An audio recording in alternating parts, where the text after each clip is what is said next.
कहते हैं ना जाने कितने कितने जन्म हमारे ऐसे ही बिना शिव के निकल गए, बिना शिव भक्ति के निकल गए। कितने ही जन्म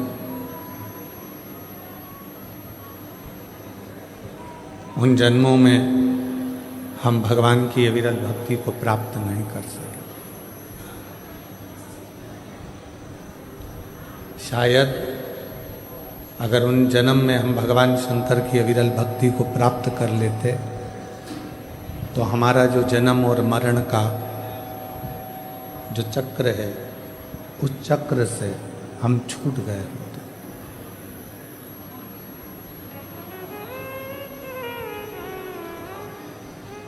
जो निकल गया, जिसको हमने गवा दिया, उसका स्मरण हम बार बार ना करें।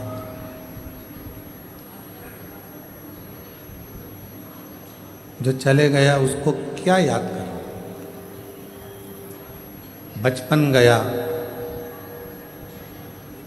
और हम विचारों में पड़े हुए हैं कि हमारा बचपन निकल गया, हमारा बचपन निकल गया, हमारा बचपन निकल गया।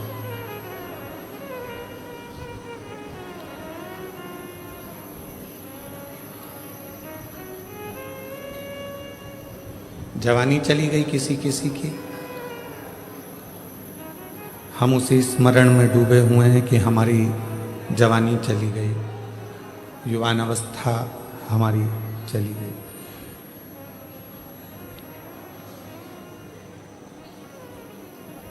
किसी किसी की अधेड़ी भी चली गई।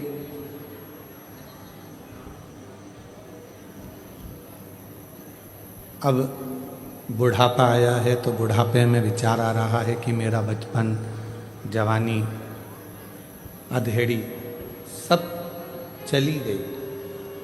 और अब जो ये अवस्था है बुढ़ापे की,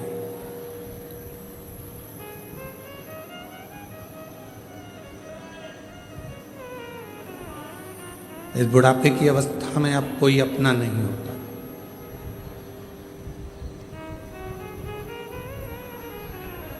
और बचपन खेल में खोया, जवानी नींद भर सोया, बुढ़ापा देख कर रोया, मौत स्थिर है। बचपन गया, जवानी गई। आवाज सेट नहीं है तुम्हारी साउंड की। बचपन गया, जवानी गई, अधेड़ी गई, आया केवल बुढ़ापा। और बचपन खेल में खोया, जवानी नींद भर सोया, बुढ़ापा देख खोया, सिराने मौत हंसती।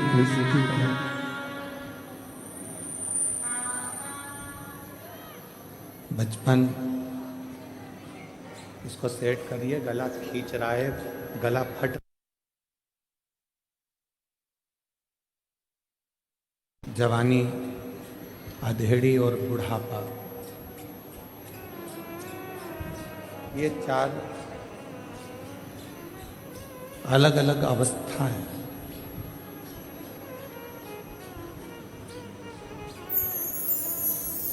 और इन अवस्थाओं में हम कितना भगवान का भजन करें हैं, हम कितना मंत्र जाप करें हैं, हम कितना स्मरण करें हैं, हम कितना कीर्तन करें हैं।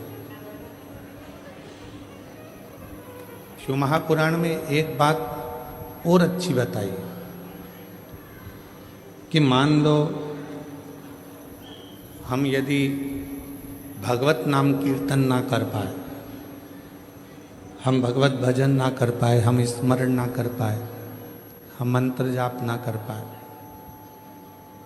तो उस परमात्मा की चौखट पर जाने के लिए फिर हम कौन सा ऐसा अपनी जिंदगी का कर्म करते रहें जिससे उस परमात्मा के सामने हम जा सकें,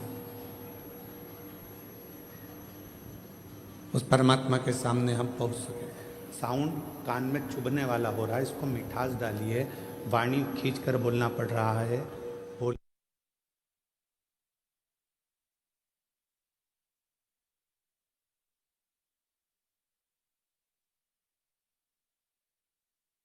कर्म कौन सा ऐसा कर दिया जाए जिस कर्म को कर कर हम उस परमात्मा के सम्मुख में पहुंच जाए,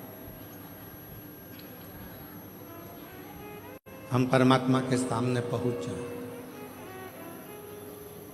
और शिव महापुराण में वेद व्यास जी वर्णन करते हैं कि वो एक कर्म ऐसा है, सत्कर्म।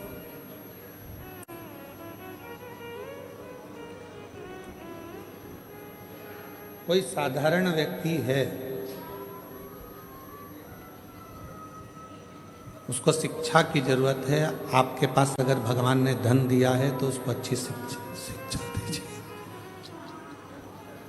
उसको चिकित्सा की जरूरत है, उसको चिकित्सा दीजिए। चिकित्सा मिले तो चिकित्सा, शिक्षा मिले तो शिक्षा, जो उसको मिले, जैसे उसको जरूरत है उसको वैसी शिक्षा।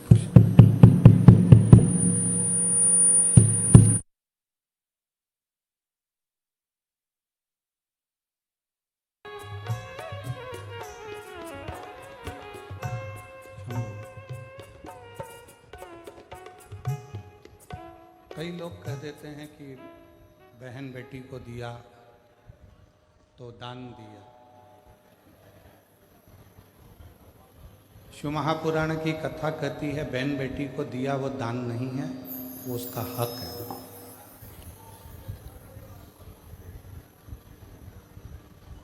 उसको दान नहीं कह सकते, वो उसका हक बनता है।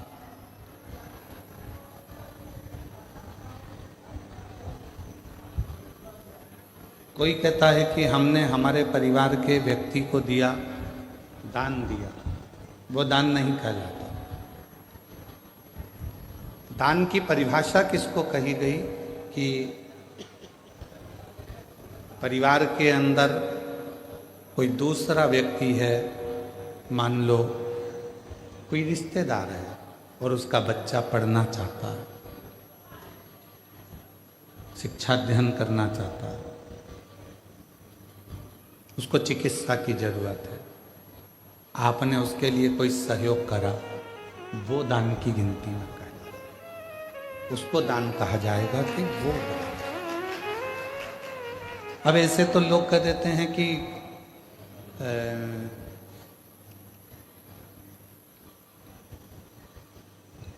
कितना सुंदर कहा है कि यदि हम किसी व्रत का उद्यापन करते हैं, हम किसी व्रत का यदि उद्यापन कर रहे हैं और उद्यापन यदि हम कर रहे हैं तो उद्यापन करने में भी पहला प्रयास होना चाहिए कि बाहर की जो माताएं हैं, बाहर के जो जोड़े हैं, बाहर के जो लोग हैं, उद्यापन में पहले उनको गिना जाए। और हम क्या करते हैं, अपने घर में ही उद्यापन करना है। घर की तो देवरानी जेठानी इतनी सारी हैं, वैसे भी तो बुलाना ही पड़ेगा, तो वैसे की जगह ऐसे बुला लो, गिनती की गिनती हो जाएगी और उद्यापन का उद्यापन हो जाएगा। मतलब तुम्हें काम निपटाना है, तुम्हें उस उद्यापन का फल प्राप्त नहीं करना, तुम्हें उस उद्यापन का फल नहीं चाहिए, तुम्हें केवल काम को निपटाना है, केवल काम निपटाना नहीं भाई। उद्यापन करोगी तो देवरानी तो भोजन करेगी करेगी, जेठानी तो भोजन करेगी करेगी, ननंद भी आएगी, नंदोई भी आएगा, तो इन सबको तो तुमको भोजन कराना है, पर इनको उद्यापन में नहीं गिनना है। उद्यापन में उनको गिनो जो दूसरे हैं। क्यों? हम अगर जेठानी को भोजन करा रहे हैं उद्यापन में और जेठानी झूठे बर्तन को हाथ लगा रही है, हम ननंद को भोजन करा रहे हैं उद्यापन में और ननंद पट्टी बिछा रही है, भोजन परोस रही है, काम कर रही है, तो तुम्हारे उद्यापन का फल कहां से मिलेगा तुमको? उस उद्यापन का फल भी तो मिलना चाहिए, उसका फल भी तो प्राप्त होना चाहिए। हमें फल कब मिलेगा? जब हम कोई दूसरा आया है उसके लिए पट्टी बिछा रहे हैं, आसन लगा रहे हैं, भोजन की थाली तैयार कर रहे हैं, भोजन करा रहे हैं, पकवान दे रहे हैं, उनको कोई सामग्री दे रहे हैं, तो वो उद्यापन का फल प्राप्त होगा।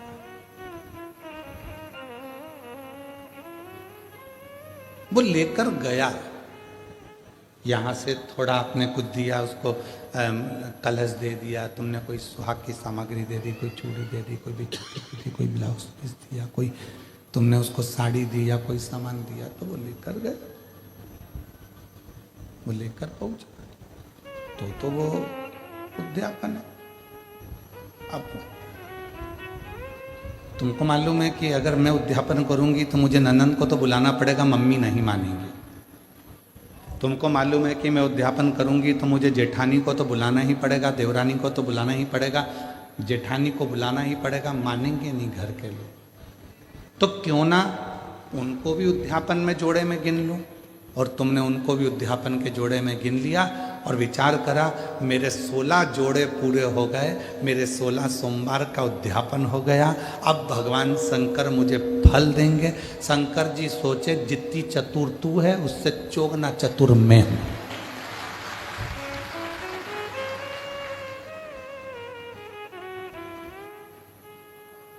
कर वापिस उद्यापन, फिर वापिस कर 16 सोमवार, वापिस 16 सोमवार कर, वापिस उद्यापन कर, वापिस व्रत कर, वापिस कर। पशुपति व्रत किस किसने करे? हाथ उठा दे। पशुपति व्रत जिस जिसने करे पशुपति व्रत को, पशुपति व्रत जिस जिसने भी करे हाथ उठाओ जरा। हाँ ठीक है, रखिए, प्रणाम। हम भी करें, ठीक है, हम भी हाथ उठाए, हमने भी करा। और हमारी धर्म पत्नी, ऐसा कोई महीना नहीं जाता होगा जिस महीने में एक बार पूरे 5 पशुपति व्रत नहीं कर लेती है। उसका नियम है, वो व्रत महीना 2 महीना में, 2 महीना 3 महीना में पशुपति व्रत करती रहती, करती। पशुपति व्रत में कई माताएं कहती है, गुरुजी आपने कहा कि आखिरी में जिस दिन पशुपति व्रत का उद्यापन होता है उस दिन एक श्रीफल भगवान शंकर को भेंट के साथ में चढ़ा देना चाहिए, भेंट के साथ में रख देना चाहिए। इसका मतलब क्या है? इसका महत्व क्या है? इसका मतलब क्या होगा? इसका महत्व क्या होगा? तो वो पशुपति नाथ है, उसको पशुपति नाथ कहते हैं। और वो पशुपति नाथ है। पूरे 5 व्रत में हमने मान लो कोई गलती करी हो, 5 व्रत में हमने भगवान को शीश नहीं झुकाया हो, 5 व्रत में हमने भगवान को नमन ना करा हो, तो ये जो श्रीफल है, जो ये श्रीफल, जो ये नारियल है, ये शीश का काम करता है। श्रीफल नारियल शीश का काम करता है। और ये श्रीफल नारियल हम भगवान शंकर को देते हैं। ये श्रीफल नारियल भगवान शंकर को देते हैं, प्रदान करते हैं। शंभो शंभो शंभो शंभो शंभो।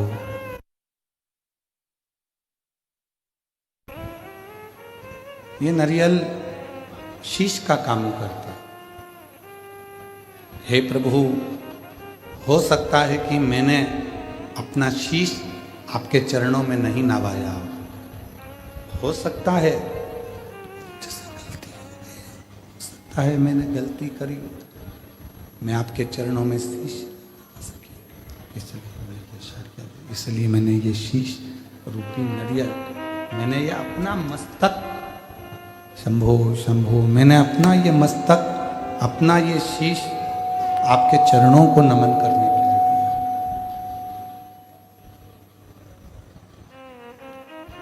आपके चरणों में मैंने छोड़ दिया और अब सौंप दिया इस जीवन का सब भार तुम्हारे हाथों में।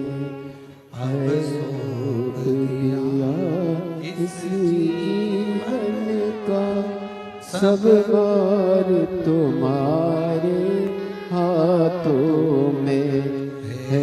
हार तुम्हारे हाथों में और जीत तुम्हारे हाथों में है। हार तुम्हारे हाथों में और जीत तुम्हारे हाथों में।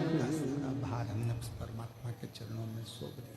श्रीफल देना मतलब परमात्मा के चरणों में सब कुछ सौंप देना, उनके चरणों में छोड़ देना।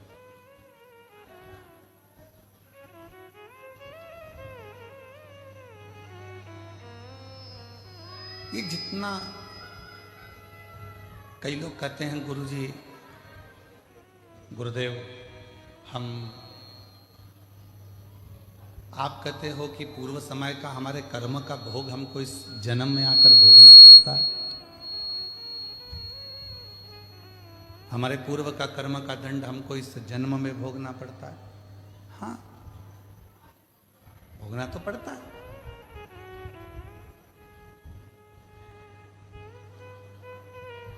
पहले जब हम छोटे थे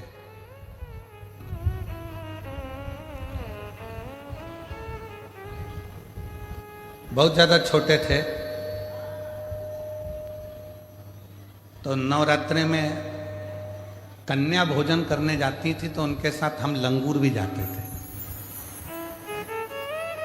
और यहाँ पर कई जीजाउन बैठे होंगे, कई लड़के बैठे होंगे, वो भी बचपन में चले जाते हो।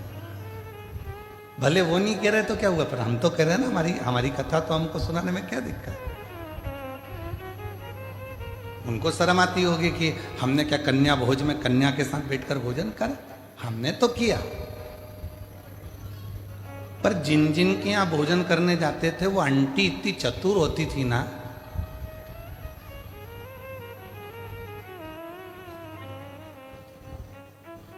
पूड़ी बनाती, हलवा बनाती, सब्जी बनाती।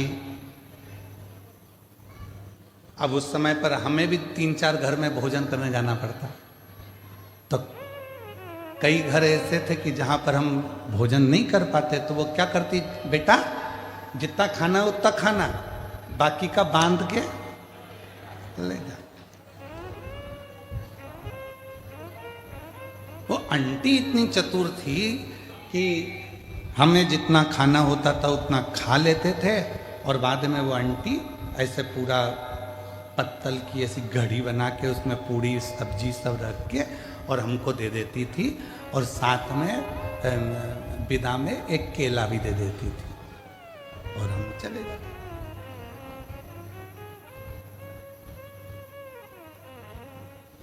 उस समय का देवी जी के समय पर जो हमने कन्या भोज में भोज करा और जो पत्तल लेकर आए, आज समझ में आता है कि उनके घर में हम पूरा नहीं खा सके तो उसने पत्तल में बांध कर दे दिया।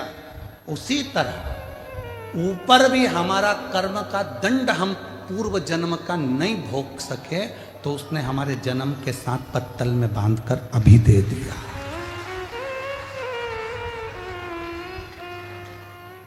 ये जितना संसार में आने के बाद हम भोग भोगते हैं, ये हमारे वहां पर नी निपटा के आए तो आज हमें भोगना पड़ता। कोई पूर्व का कर्म जो था वो हम नहीं भोग सके तो उसका थोड़ा सा भाग रह गया और वो भाग आज हमको भोगना पड़ा।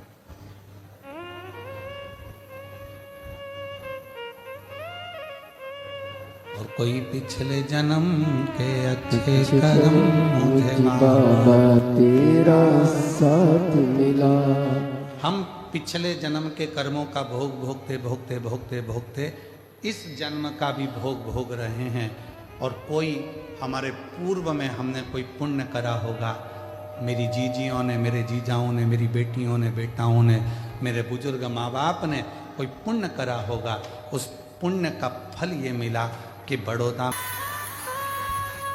बटन पहले नंबर की अगर सही है तो बाकी की बटन भी सब सही है, सब सही।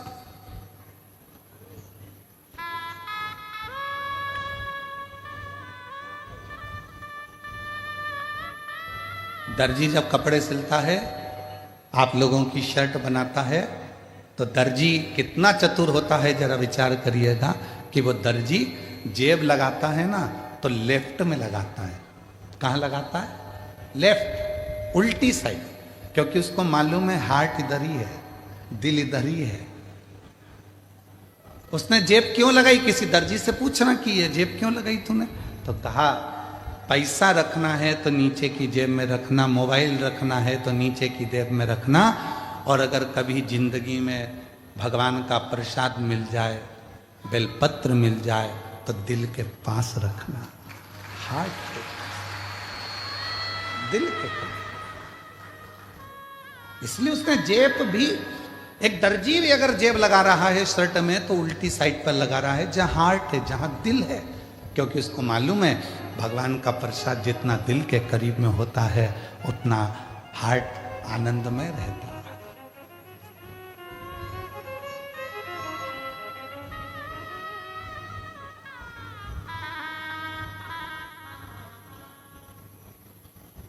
पर दुनिया के लोग ना जाने क्या आज के समय में लोगों को हो गया, परेशानी अपने माथे पर लेते जाते हैं। जरा जरा से बच्चे कह देते हैं मैं पढ़ाई से परेशान हूं। लड़कों से पूछो तो, उनकी माओं से पूछो तो कि बच्चों के विवाह से परेशान हूं। पति से पूछो तो कि पत्नी से परेशान हूं। पत्नी से पूछो तो ये बहरू से परेशान हूं, पति से। मां से पूछो तो कि बच्चों से परेशान हूं। मतलब आज के जमाने में, आज के समय में प्रत्येक व्यक्ति ने परेशानी को अपना दामन में बांध कर रखा है। प्रत्येक व्यक्ति ने परेशानी को अपने पल्लू में बांध कर रखा है। उसने शुरू से अभी तक, बचपन में पढ़ाई से परेशान था, बड़ा हो गया तो गाड़ी से परेशान हो गया, फिर धीरे बड़ा हुआ तो सर्विस से परेशान हो गया, फिर ऑफिस में नौकरी भी लग गई तो नौकरी के ऑफिसरों से परेशान हो गया, फिर जाने में ट्रैफिक से परेशान हो गया, इधर उधर घूमने में परेशान हो गया। मतलब परेशानी उसने बांध कर रखी है। तो ये परेशानी मिटेगी कैसे? उसको मिटाने का कोई दूसरा साधन नहीं है।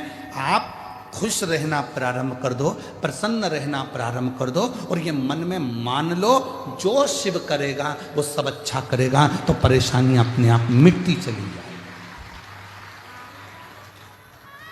आपने बना के रखा है मैं इस बच्चे से इतनी परेशान हो गई गुरुजी, बिल्कुल नहीं सुनता, बिल्कुल नहीं सुनता, परेशान हो गई, अभी से बच्चों से परेशान हो। मतलब परेशानी को तुमने अपने अंदर बांध कर रखा है, परेशानी को तुमने पकड़ कर रखा।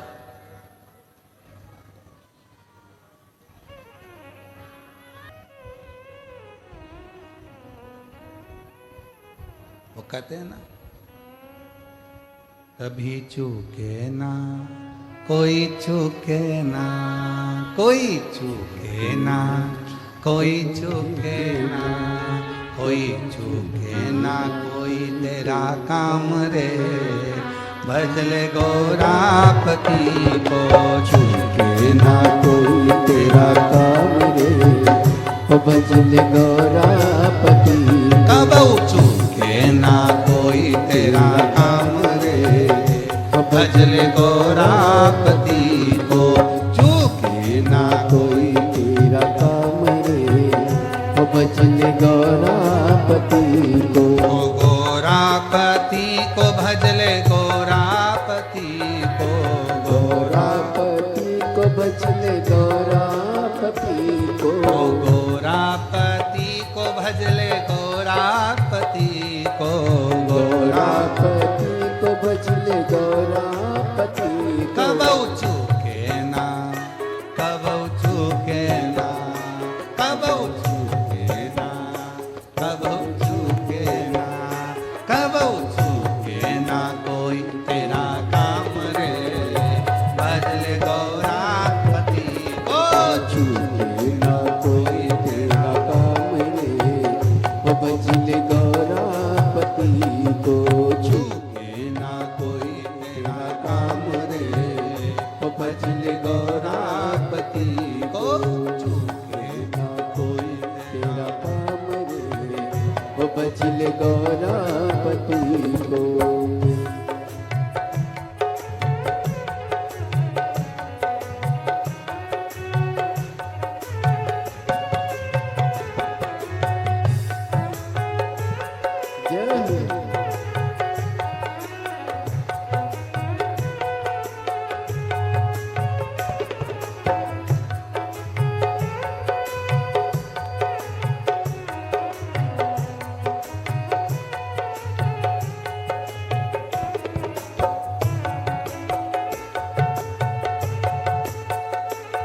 गौरापति को मेरे राम जी भी भजते, गौरापति को मेरे राम जी भजते, गौरापति को मेरे राम जी भी भजते, गौरापति को मेरे राम जी भजते। अरे मिल गया उनको मिल गया, हाँ जी मिल गया उनको मिल गया, ओ जी मिल गया लंका का राज रे, भजल गौरापति को मिल गया लंका का राज रे, ओ भजल गौरापति को मिल गया लंका का राज रे, भजल गौरापति को मिल गया लंका का राज रे, ओ भजल गौरापति को।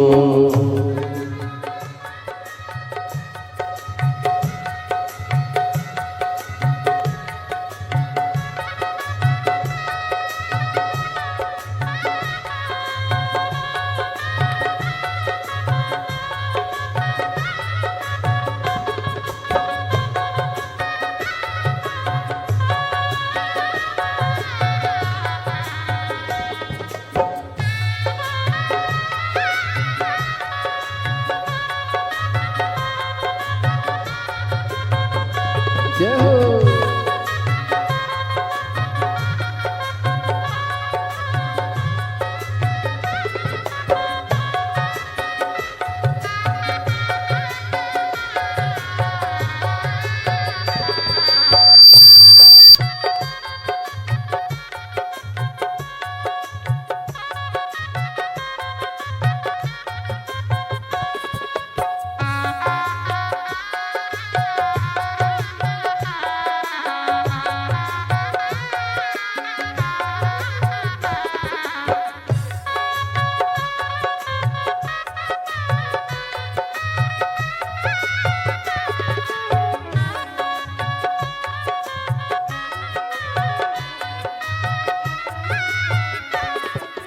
गौरापति को मेरे कान्हा भी भजते, गौरापति को मेरे कान्हा भी भजते, गौरापति को मेरे कान्हा भी भजते, गौरापति को मेरे कान्हा भी भजते, ओ कान्हा भी भजते, कान्हा भी भजते, ओ कान्हा भी भजते, कान्हा भी भजते, गौरापति को मेरे कान्हा भी भजते, गौरापति को मेरे कान्हा भी भजते।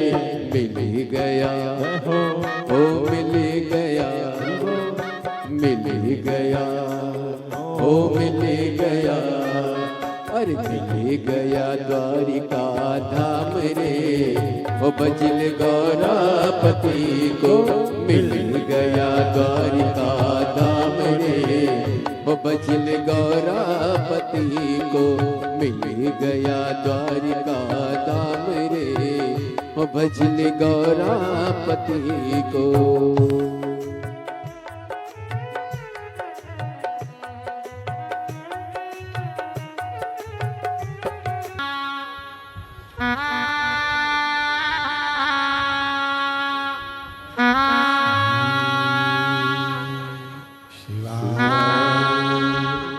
नमस्तु श्री शिवाय, नमस्तु श्री शिवाय, नमस्तु श्री शिवाय, नमस्तु श्री शिवाय, नमस्तु भोला सब दुख काटो ओ भोला, सब दुख काटो शिव शंकर जगत तेरी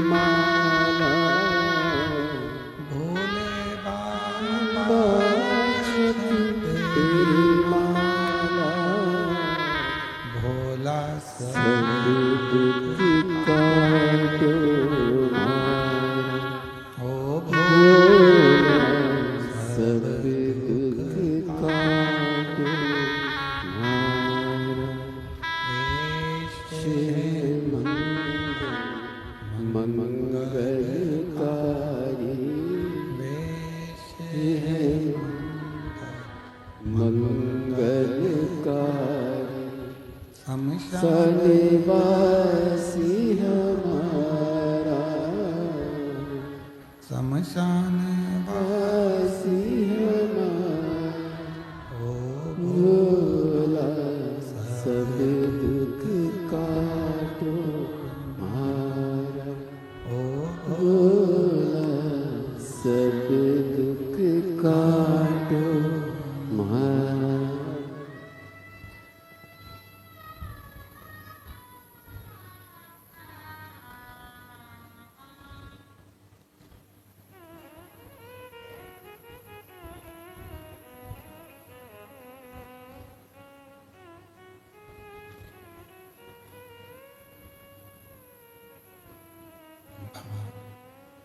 देवादिदेव महादेव भगवान शिव उगरदानी उत्तर कालदर्शी कैलाशी विनाशी भगवान शंकर की पवित्र कथा कर रही है। शिव महापुराण की कथा वर्णन कर रही है। शिव तत्व कह रहा।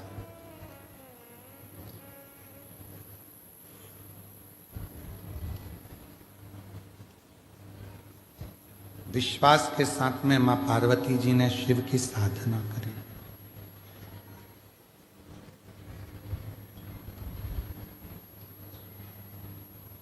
शिव साधना का सबसे पहले जो फल मिलता है वो नेत्रों को मिलता है।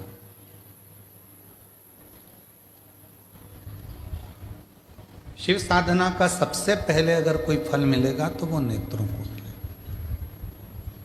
परसों की कथा में एक बात कही थी कि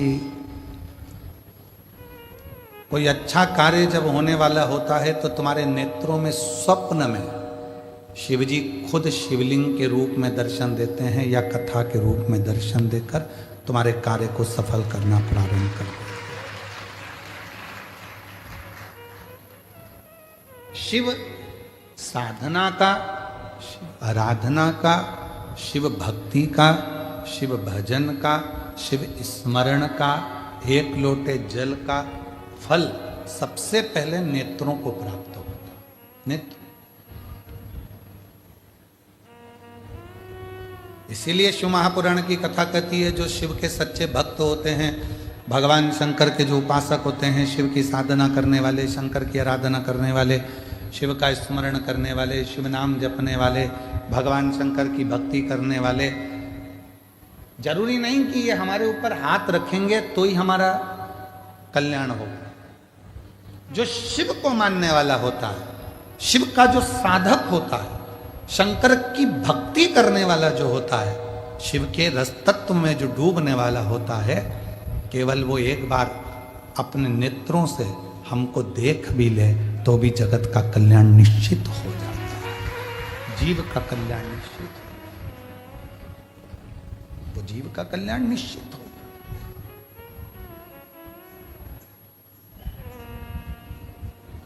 वो एक लाइन आप लोग गुनगुनाते हो ना, एक नजर कृपा की कर दो सांवरिया गिरधारी, और निर्धन की झोली भर दो ओ भोले त्रिपुरारी। ओ भोले त्रिपुरारी, ओ भोले त्रिपुरारी, एक नजर कृपा की कर दो सांवरिया गिरधारी, निर्धन की झोली भर दो भोले त्रिपुरारी। भगवान शंकर से कहते हैं थोड़ा सेट कर दे बाबा, मिठास डाल दो थोड़ी सी। शिव से कहते हैं, भगवान शंकर से कहते हैं, केवल एक दृष्टि हो जाना, नजर पड़ जाना भी बहुत है। केवल नजर और कुछ भी नहीं।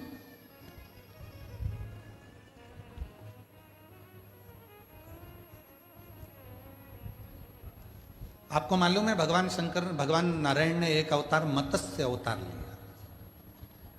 जम के तो बोलो लिया कि नहीं लिया? मत्स्य अवतार भगवान शिव जी ने, भगवान नारायण ने लिया।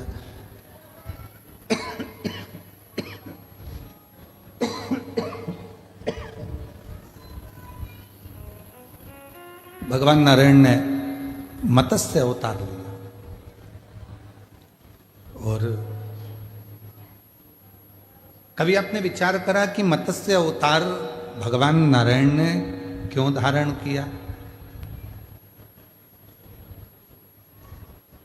कभी आपने स्मरण किया कि मत्स्य अवतार भगवान नारायण क्यों धारण करें? किस लिए धारण करा? क्योंकि मछली में एक गुण होता है। मछली अपने अंडों को देती है और वो अंडे पकते कैसे हैं? तो कहा मछली तैरते तैरते अपनी दृष्टि उस अंडे पर देती रहती है, देती रहती है, देती रहती है और वो अंडे आखिरी में जन्म ले लेते हैं और वो मछली के रूप में घूमने लगते। अपने बच्चों को मछली गर्भ में नहीं रखती, अपने अंडे देकर मछली उस अंडे पर अपनी दृष्टि देती है, मछली अपनी दृष्टि प्रदान करती है, मछली अपनी दृष्टि देती है।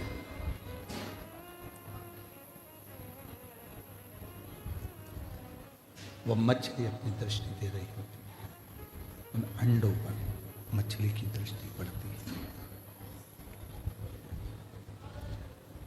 भगवान नारायण ने जो मत्स्य रूप धारण करा, मत्स्य अवतार भगवान नारायण का जो हुआ, भगवान नारायण उस मत्स्य रूप में दर्शाना चाहते हैं कि संसार के लोग भले मुझे मंदिर में आकर पूजें ना पूजें, पर यदि संसार में रहने वाला जलचर हो, जीव हो, थलचर हो, वायुचर हो, कोई भी जीव हो, जहां बैठकर मुझे पुकारता है, भगवान कहते हैं मैं उसको अपनी दृष्टि से देखकर तुरंत उसको आनंदित कर देता हूं, उसको सुखी, उसको सुख प्रदान कर देते, उसको आनंद, केवल दृष्टि देती है, केवल दृष्टि। और नयन दृष्टि से वो जीव कृतार्थ हो जाता है, नयन की दृष्टि से।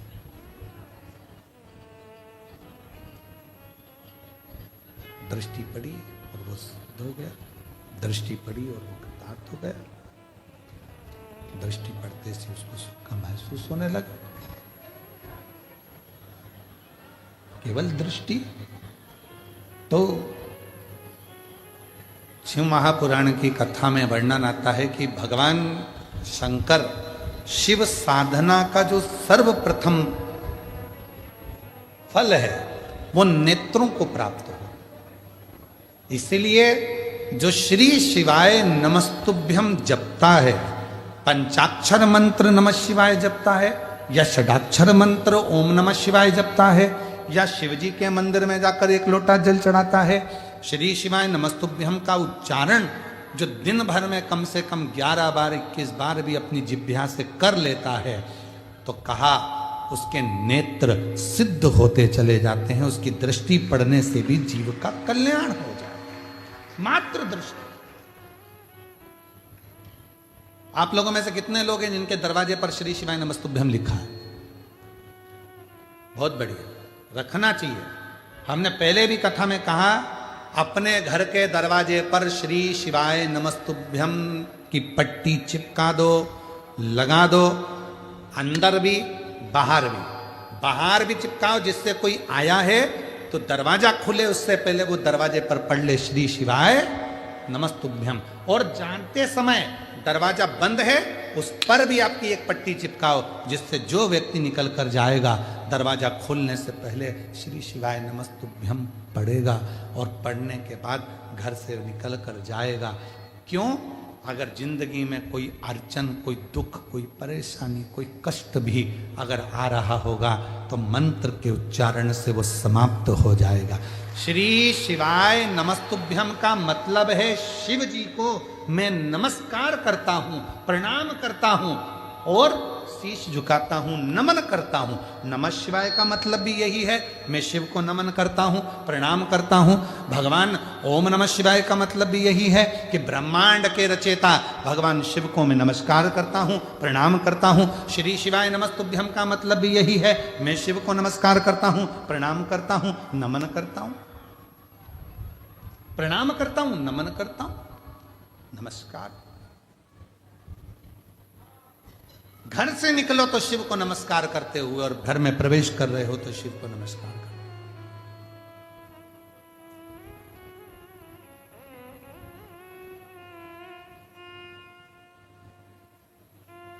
और हम तो निवेदन करेंगे आप लोगों से, आपके यहाँ कोई विशेष फंक्शन हुआ करे तो उनको भी दिया करो श्री शिवाय नमस्तुभ्यम।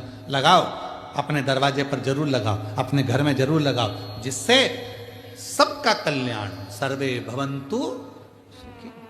लगाइए।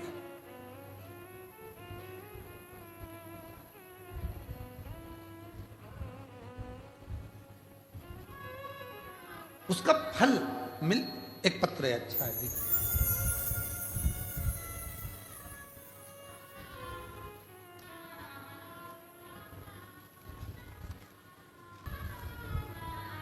मेरा तू ही तो हमदर्द है, जिसे हर दर्द कहता हूँ। मेरा तू ही तो हमदर्द है, जिसे हर दर्द कहता हूँ। शिव से अपने मन की बात करो, हृदय की बात करो, शिव स्वीकार। पार्वती मैया ने जैसे ही तप करा, साधना करी, जो मां आद्य शक्ति पार्वती जी ने शिव को पाने के लिए जो साधना करना प्रारंभ करा, उस साधना का फल सबसे पहले पार्वती को स्वप्न में भगवान शिव का दर्शन होना प्रारंभ। नेत्र, इसलिए मेरी जीजियों हमेशा याद रखो, कोई शिव भक्त के पास जाओ, कोई शंकर जी के भक्त के पास अगर पहुंचो तो निवेदन है, कहना नहीं कि मेरे सिर पर हाथ रख दो, कहना एक बार देख लो, एक बार बस दृष्टि डाल दो। एक बार अगर कृपा की दृष्टि होगी तो फल अपने आप मिलना प्रारंभ, अपने। और एक नजर कृपा की कर दो सांवरिया,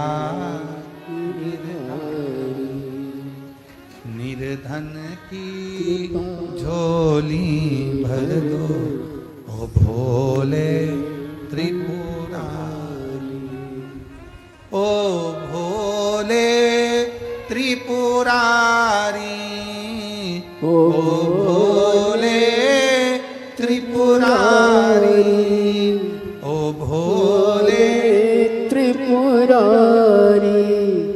एक नजर कृपा की कर दो, ओ भोले त्रिपुरारी।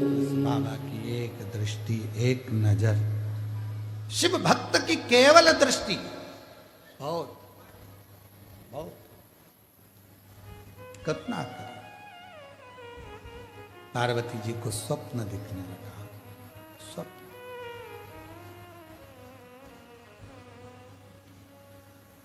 और मेरी जीजियों, मेरी जीजाओं, मेरी बेटियों, बेटाओं, मेरे बुजुर्ग माँ बाप, याद रखना,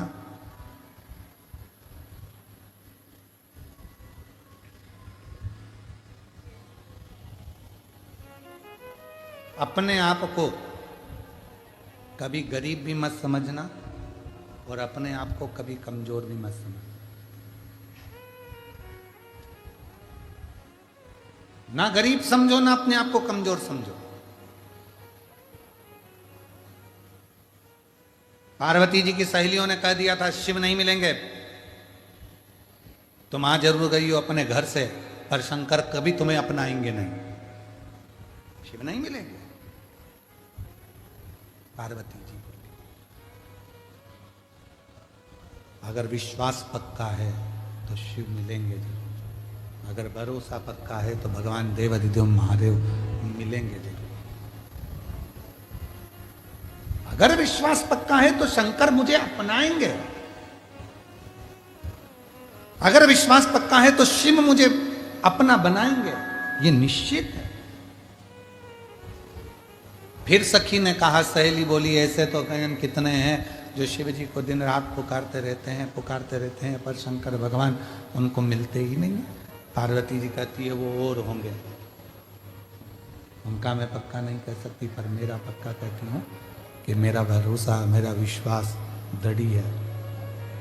भरोसा यदि मेरा पक्का है तो शिव मुझे जरूर।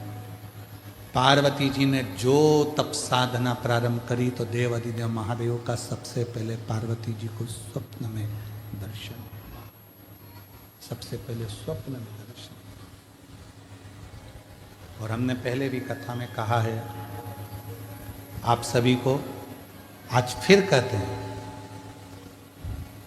मेरी जीजियों,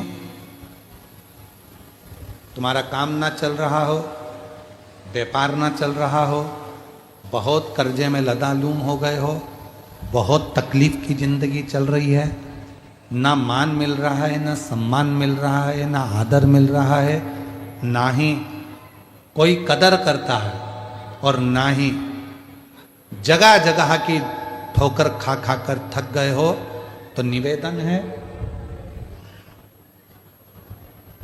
एक बेलपत्र, एक कनेर का फूल, एक दुर्वा, एक चावल का दाना, और वो चावल का दाना भी लाल चंदन में भींगा हुआ। जलाधारी का मुख होता है उत्तर की ओर, आप दक्षिण की ओर आराम से बैठो, श्री शिवाय नमस्तुभ्यम बोलकर, अपना नाम गोत्र बोलकर, अपनी कामना कर कर, एक बेलपत्र, एक कनेर का पुष्प, एक दुर्वा, एक चावल का दाना जिसको तुमने लाल चंदन से भिगोया है, वो शिवलिंग पर उत्तर की ओर मुख कर कर दक्षिण में बैठकर बाबा को सोमवार की सोमवार प्रदोष काल में, मतलब शाम का जो सूर्य डूबने का जो समय होता है, बस उसी प्रदोष काल के अंतर्गत यदि घी का दीप जलाकर बाबा को अगर एक बेलपत्री, कनेर का पुष्प, दुर्वा और लाल चावल चंदन का अगर चढ़ाना प्रारंभ कर दिया, 5 या 6 सोमवार निकलेंगे, धीरे धीरे मेरा बाबा तुम्हारा हाथ पकड़कर तुम्हें मंजिल तक छोड़ना प्रारंभ। नहीं चल रहा व्यापार, नहीं चल रही फैक्ट्री, नहीं चल रही दुकान, बहुत तकलीफ की जिंदगी है, कोई पैसे खाकर भाग गया, नहीं दे रहा, कर्जे में डूब गए, तकलीफ में आ गए, कैसी भी समस्या है उसमें शिव की शरणागति आपको सुख देगी। आडंबर में नहीं जाना, कोई कह दे मैं तुम्हारे पैसे निकलवा दूंगा, कोई के मैं ये कर दूंगा, कोई के मैं वो कर दूंगा, फालतू की बात, ये सब व्यर्थ है।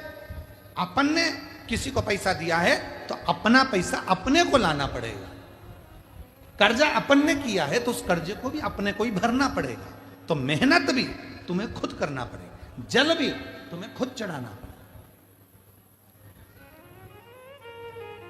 ये सीहोर में जो रुद्राक्ष उत्सव होता है, 1-2 महीने तक रुद्राक्ष वितरण बंद हो जाता है। 15 जनवरी से रुद्राक्ष वितरण बंद हो गया, 15 मार्च तक बंद रहेगा, रुद्राक्ष नहीं मिलता उस समय पर, क्योंकि रुद्राक्ष उत्सव होता है तो 7 दिन तक जो बाबा का प्राचीन पुराना जो शिवलिंग है, उस शिवलिंग के ऊपर रुद्राक्षों को समर्पित किया जाता है। जो जितने करोड़ों रुद्राक्ष साल भर बढ़ते हैं, उनको 7 दिन के अंदर बाबा के मंत्रों का प्रयोग कर कर जो रुद्राक्ष सिद्ध किए जाते हैं, जिसको तुम तांबे के कलश में गलाकर उसका पानी पीते से ही बीमारी से ठीक हो जाते हो, लोगों के कार्य बनना चालू हो जाते हैं, बच्चे की मन बुद्धि विद्वत्ता की ओर बढ़ जाती है, उस रुद्राक्ष में अपने आप बल उस कार्य से।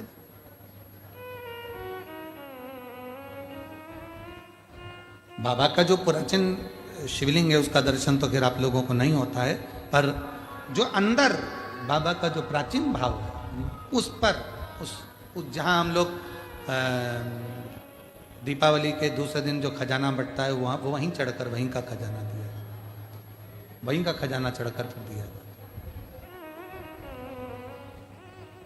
पूरी। और सीहोर का रुद्राक्ष किसी बाजार में नहीं बेचा जाता, कुबेरेश्वर धाम का रुद्राक्ष केवल कुबेरेश्वर धाम पर मिलता है, उसका ना तो कोरियर होता है, ना उसको बेचा जाता है, ना कहीं बाहर उसको लेकर जाया जाता है। हम भी उसको साथ में लेकर किसी को देने के लिए नहीं लेकर जाते, हम भी साथ में लेकर देने के लिए नहीं लेते। सीहोर का रुद्राक्ष, कुबेरेश्वर धाम का रुद्राक्ष कुबेरेश्वर धाम से निशुल्क सुबह 10 बजे से शाम को 5 बजे तक मिलता है, पर अभी बंद है मिलना। 15 मार्च के बाद फिर चालू हो जाए, वो वहीं प्राप्त होता है। बाबा से हाथ पसार कर लाया जाता है, विनय करी जाती, विनती करी जाती है, फिर वो अपना असर देता है। कोई तुमसे कह दे कि मेरे पास में सीहोर का रुद्राक्ष मैं 50 रुपए में दूंगा, 100 रुपए में दूंगा, व्यर्थ की बात है, सब झूठ, सब झूठ। कुबेरेश्वर धाम का रुद्राक्ष केवल कुबेरेश्वर धाम पर निशुल्क, आओ ले आओ, विनती करो, बाबा के सामने झोली पसार कर विनय करो, वहीं से प्राप्त। झूठ प्रपंच में ना फंसो, भक्ति करो, दर्शन शिव देता। नेत्र बंद करे मां पार्वती जी कह देती हैं, मुझे मालूम है मेरा शिव मुझे जरूर मिलेगा, मेरा शंकर मुझे जरूर मिलेगा, उनको मालूम है।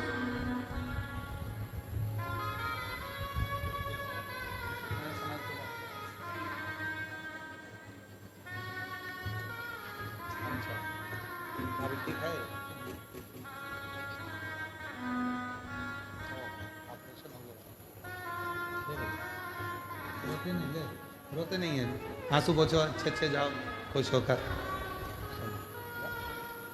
खुश होकर जाइए, रोते नहीं है, आंसू पोछ के जाओ।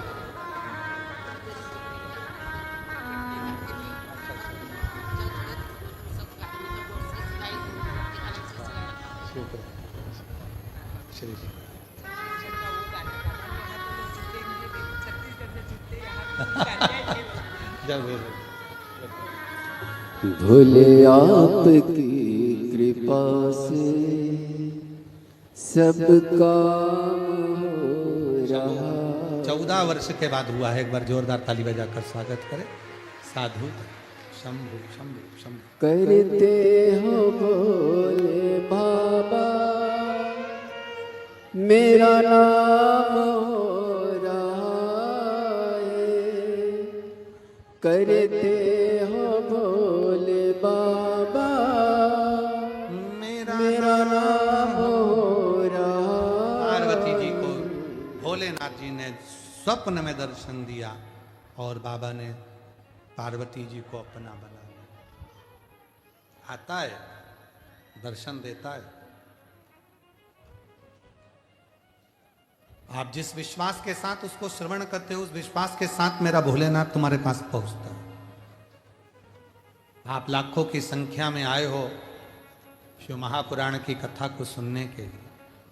2 दिन और हैं, कल कथा की शिवरात्रि रहेगी। और हमारा तो जितने बड़ौदावासी हैं उनसे भी निवेदन है, आप दिन में अगर कथा में नहीं आ पाए तो रात्रि को इन शिव भक्तों का दर्शन करने के लिए जरूर आया करो। इन शिव भक्तों का दर्शन रात्रि के समय पर भी करने के लिए आप आए और विनय करें, निवेदन करें, विनती कर कर इस भूमि को नमन कर कर। 2 दिन कथा और है, कल भी कथा का समय 2 से 5 रहेगा, पर परसों कथा का विराम रहेगा। तो सुबह 8 बजे से 11 बजे तक परसों की कथा हो जाए, विराम हो जाए, शिव तत्व को जाने। आगे वर्णन आया, भगवान देवाधिदेव महादेव माँ जगत जननी जगदम्बा अम्बा पार्वती के साथ में निवास करे। शिव जी ने पार्वती को अपना बनाया, अपना।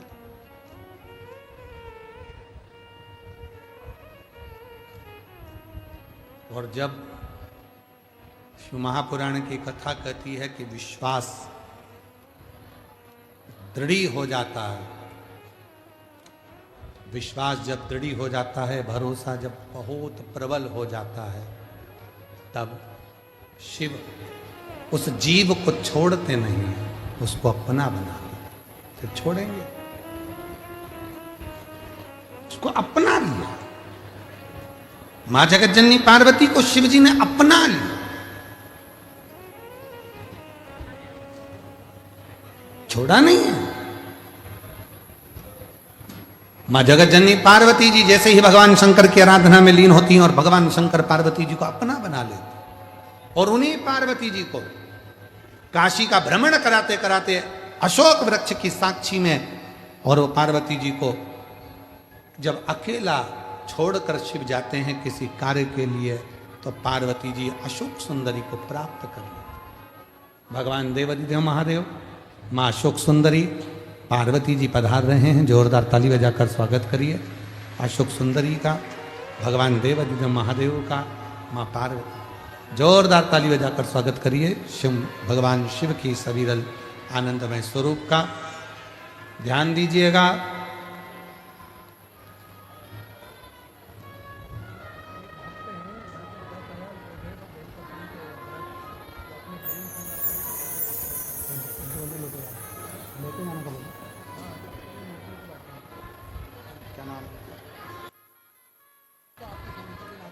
मैं बहुत बहुत साधुवाद देता हूँ बड़ोदरा के एक शिव भक्त जो 10,000 बेलपत्र के पौधे निशुल्क वितरण कर रहे हैं ग्रीन शिवरात्रि के लिए। आप सभी शिव भक्तों से निवेदन है कि आप सभी शिव भक्तों से निवेदन है कि जो 15 फरवरी को विठले सेवा समिति कुबरेश्वर धाम ग्रीन शिवरात्रि मना रहा है, आप सब उसके साक्षी बनिए। अपने अपने घर पर, घर के बाहर, बगीचों में, मंदिरों में, शिवालयों में, देवालयों में, नदी के तट पर, रोड के किनारे बेलपत्र का पौधा या अन्य वृक्ष अवश्य लगाना। लगाओगे ना सभी लोग? वृक्षारोपण अवश्य करना है क्योंकि पर्यावरण अच्छा रहेगा तो आप और हमारा स्वास्थ्य अच्छा रहेगा, आने वाली पीढ़ी सुरक्षित रहेगी। इसलिए एक शिव भक्त इसी बड़ौदा के 10,000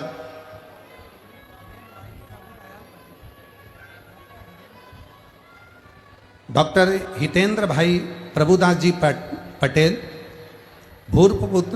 भूतपूर्व स्टैंडिंग कमेटी चेयरमैन, वर्तमान में वार्ड नंबर 5 के माननीय कॉर्पोरेटर भी हैं, उन्हीं के द्वारा ये 10,000 पौधों का वितरण हो रहा है निःशुल्क, जो कि आप अपने भाव से ग्रीन शिवरात्रि के दिन उसको लगाना है आपको।